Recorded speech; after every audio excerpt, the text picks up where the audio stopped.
नमस्कार, आप देख रहे हैं हरियाणा भारत। मैं हूं आपके साथ साक्षी चौहान। चलिए खबरों की ओर रुख करने से पहले एक नजर डालते हैं आज की हेडलाइंस पर। खट्टर सरकार ने गेहूं की खरीद को लेकर लिया बड़ा फैसला। अब बगैर एसएमएस के भी लोग खरीद सकेंगे किसानों की फसल। नवजोत सिंह सिद्धू ने अपनी ही सरकार के खिलाफ खोला मोर्चा, ट्वीट कर खुद की ही सरकार पर कसा तंज।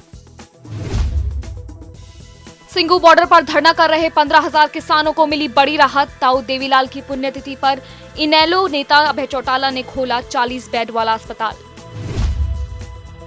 केंद्र सरकार ने पंजाब सरकार को दी चेतावनी, आंदोलनकारी किसानों को टोल प्लाजा से नहीं उठवाया तो नई सड़क परियोजनाओं पर पड़ेगा इसका प्रभाव। सिरसा में किसानों ने बीजेपी के खिलाफ किया जोरदार प्रदर्शन, पुलिस कर्मचारी और किसानों में हुई जमकर धक्का मुक्की। मनोहर लाल खट्टर की सरकार ने गेहूं की खरीद को लेकर नया फैसला लिया है। सरकार ने गेहूं खरीद को लेकर अपनी शर्तों को वापस ले लिया और कहा कि अब बगैर एसएमएस के भी लोग मंडी में गेहूं लेकर आने वाले किसानों की फसलें को खरीद सकते हैं। प्रदेश के कृषि मंत्री जेपी दलाल ने दावा किया कि किसानों के हित में हरियाणा सरकार पूरे देश में सबसे बेहतर काम कर रही है। पंजाब के मंत्रालय से बाहर हो चुके नवजोत सिंह सिद्धू सोशल मीडिया के जरिए लगातार केंद्र सरकार को निशाना बनाते रहते हैं, लेकिन इस बार उन्होंने अपनी ही सरकार के खिलाफ मोर्चा खोल दिया है। बता दें कि अपने ट्विटर पर आए दिन वे अपनी भावनाएं लगातार जाहिर करते रहते हैं। आज नवजोत सिंह सिद्धू ने एक ट्वीट किया है जिसमें उन्होंने कहा कि फन को चलने का हुनर भी सीखिए जनाब, सांपों के खौफ से जंगल नहीं छोड़ा करते। बता दें कि इस ट्वीट के जरिए सिद्धू ने अपनी ही सरकार पर निशाना साधा है। सिंगू बॉर्डर पर धरना कर रहे करीब 15,000 किसानों को बड़ी राहत मिली है। ताऊ देवीलाल की पुण्यतिथि पर इनेलो नेता अभय चौटाला ने यहां 40 बेड का अस्पताल खोला है, जिसमें ज्यादातर रोगों के विशेषज्ञ चिकित्सक तैनात किए गए हैं। यही नहीं, अस्पताल में प्राथमिक जांच रिपोर्ट भी तैयार हो सकेगी। बता दें कि अभय चौटाला ने 1000 वाटर कूलर लगाने की भी घोषणा की है, जिसमें से 500 सिंघू बॉर्डर पर और 500 टिकरी बॉर्डर पर लगाए जाएंगे। गर्मी को देखते हुए निर्णय लिया गया। अभय चौटाला ने आरोप लगाया है कि सरकार की तरफ किसानों की मांगे मानी जानी तो दूर, उन्हें धरने पर पानी जैसी बुनियादी सुविधाएं भी उपलब्ध नहीं करवाई जा रही हैं, जिस कारण इनेलो को यह फैसला लेना पड़ा है। केंद्र सरकार ने परोक्ष रूप से पंजाब को चेतावनी दी है कि अगर पंजाब सरकार ने आंदोलनकारी किसानों के टोल प्लाजों पर लगे धरने नहीं उठवाए तो राज्य में अन्य नई सड़क परियोजनाओं पर इसका प्रभाव पड़ सकता है। सड़क परिवहन और राजमार्ग मंत्रालय द्वारा पंजाब सरकार को भेजे गए पत्र में कहा गया है कि इन धरनों की वजह से 500 करोड़ से ज्यादा नुकसान हो चुका है। केंद्र ने इस बात पर निराशा भी प्रकट की है कि पंजाब सरकार अभी तक किसानों को टोल प्लाजों से हटाने के लिए कुछ नहीं कर सकी है। आंदोलन से पंजाब में चल रहे अन्य बीओटी प्रोजेक्टों पर भी इसका असर पड़ा है। सिरसा में बीजेपी के खिलाफ किसानों ने जोरदार प्रदर्शन किया है। इस बीच किसानों और पुलिस कर्मचारियों के बीच जमकर धक्का मुक्की हुई।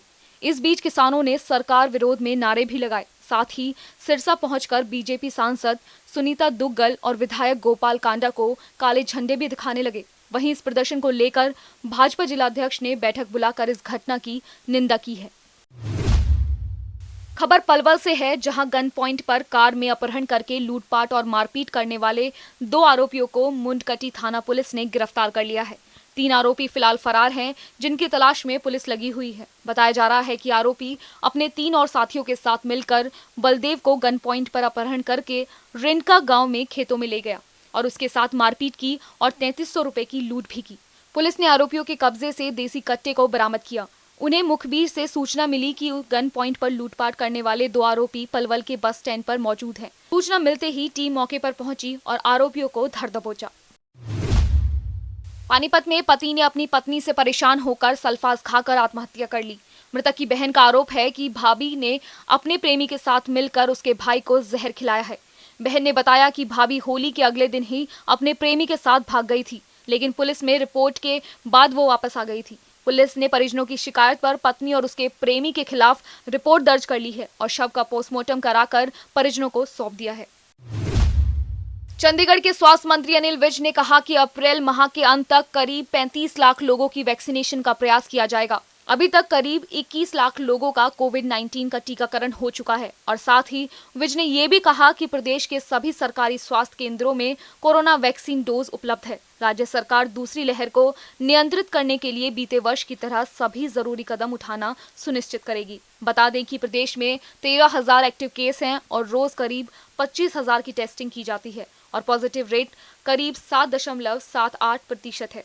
साथ ही प्रदेश में टेस्टिंग को और बढ़ाने का प्रयास किया जा रहा है।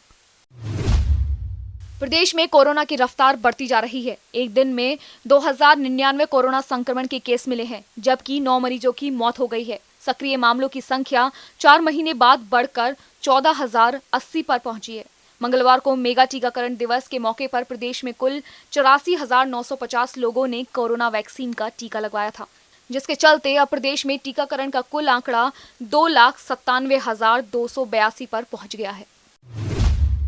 प्रदेश के करनाल में एक नाबालिग ने पिता के डांटने पर नहर में छलांग लगाकर अपनी जान दे दी। आपको बता दें कि मोबाइल पर गेम खेल रहे बेटे को पिता ने डांटा तो मंगलवार को उसने नहर में छलांग लगा दी। करनाल के जनकपुरी निवासी दीवान ने बताया कि उसका 17 वर्षीय बेटा सोमवार को मोबाइल पर गेम खेल रहा था। तभी उसने कहा कि कुछ और भी काम कर ले, गेम ही खेलता रहेगा। मंगलवार दोपहर 12:15 बजे एक महिला व रोहित के दोस्तों ने सूचना दी कि उसने नहर में छलांग लगा दी है। बता दें कि रोहित ने अपने मोबाइल के व्हाट्सएप स्टेटस पर जिंदगी से परेशान होने और 1-2 दिन बाद मरने की बात भी लिखी थी।